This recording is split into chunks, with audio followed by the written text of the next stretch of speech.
pérenniser les résultats. Staff sportif, alors staff sportif, au même titre qu'on essaie d'avoir des joueuses à forte compétence, à professionnalisme fort et à état d'esprit qu'on reconnaît à nos valeurs, on essaie d'avoir un staff sportif où on essaie d'avoir des compétences les plus complémentaires possibles et les plus développées possibles. Donc je vous montrerai un petit peu après, sachant que pour l'année prochaine, on s'est encore enrichi, on a encore enrichi notre staff, c'est pas marqué, mais je pourrais peut-être conclure avec ça. Donc un staff sportif qui est capable d'accompagner ce projet, et moi, Bezo, j'ai été seul jusqu'en 2013-2014, je suis seul. 2014-2015, je commence à m'associer, etc. Maintenant, on va avoir un ensemble de personnes autour de l'équipe première, parce que Bezo, tout seul, il ne peut rien faire. Il peut peut-être qu'un jour, Bezo, il ne saura plus faire. Par contre, l'institution est plus grande, on est tous de passage. Par contre, l'institution, elle sera plus grande, et l'institution, elle doit être au-dessus, et elle doit pérenniser ses résultats.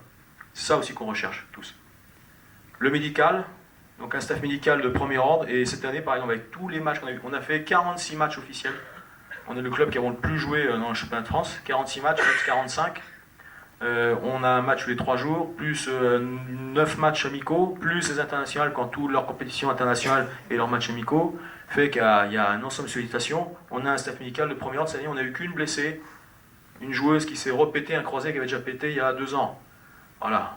Et j'ai la prétention de dire qu'elle a une part à solidité parce qu'à un moment donné, une jeune joueuse, l'hygiène de vie, elle n'est peut-être pas toujours en phase avec tout ça.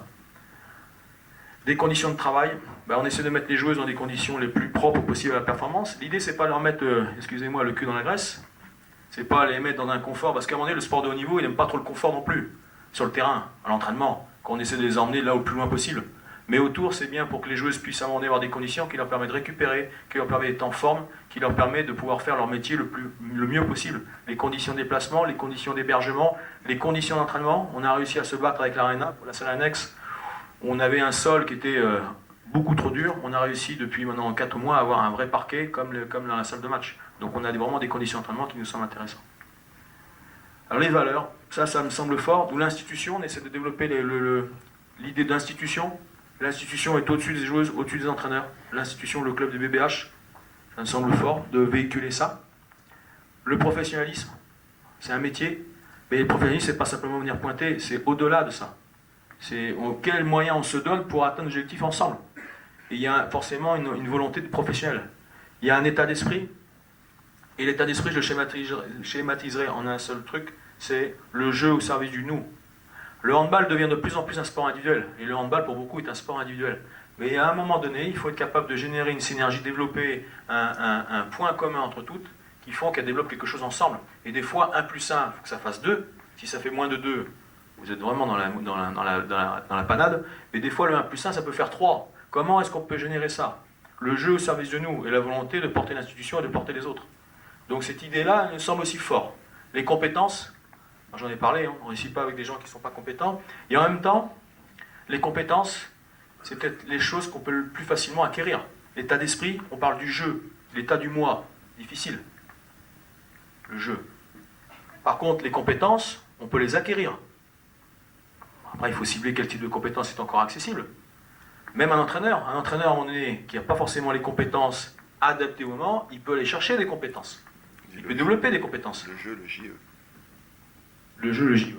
Non, avec, pas le jeu, J-E-U, mais le jeu, le moi. D'accord etc. Les compétences, le territoire, donc c'est des valeurs qui nous semblent importantes. Joueuse bretonne, culture de la victoire, culture du travail. La culture de la victoire, on essaie de mettre ça en place, mais on se rend compte que c'est pas toujours facile. C'est-à-dire qu'on a gagné, c'est bien, mais tout de suite demain, il se passe quoi? Et on refuser l'échec et refuser la défaite. Et même quand vous n'êtes pas bonne, même quand vous êtes fatigué, même quand c'est pas bien, même si c'est le match là, c'est pas le match le plus important de votre carrière, le plus important de l'année, mais on va quand même essayer de tout faire pour essayer de le gagner. Et la culture du travail. Alors ça c'est quelque chose qui m'est très fort, parce qu'il me semble que le talent sans travail, on ne peut pas obtenir grand-chose. Le talent, ça peut être très court terme, par contre le travail, c'est quelque chose qui s'installe sur le long terme et qui permet d'obtenir des résultats sur le long terme. Là, on a notre équipe moins de 18 qui est allée pour la 2e année de suite en finalité des championnats de France moins de 18 élite. Et cette équipe, donc c'était à Vendôme, elle finit 4e sur 4, elle perd en demi-finale contre Toulon, elle perd en finale 3-4 contre Youts. Et l'entraîneur était très déçu, mais je lui ai dit c'est pas grave. Ça, le fait que tu aies encore une 2e année de suite dans les finalités et puis que tu continues, ça véhicule l'idée qu'il y a du travail, qu'il y a du fond. Et l'idée, c'est pas que tu gagnes. L'idée, c'est le travail et comment les filles s'y retrouvent là-dedans, et les filles qui vont émerger, les filles de leurs compétences, c'est pas le résultat qui est premier. Le résultat, c'est un outil. C'est à un moment donné, qu'est-ce qu'on va faire de... Voilà, c'est une conséquence d'un travail de valeur, de développement de compétences, de savoir agir ensemble, etc., etc. Donc c'est ça qui est intéressant. Et puis des fois, si tu gagnes, c'est bien. L'année dernière, elles ont gagné. L'année dernière, elles sont championnes de France moins 18 élites. Et ce qui est important, c'est cette continuité dans le travail. Ça, il faut le reconnaître. Voilà un petit peu les valeurs pour les sportifs. Il reste combien de temps? Il reste un petit quart d'heure. Bon, le club est né en juillet 2012.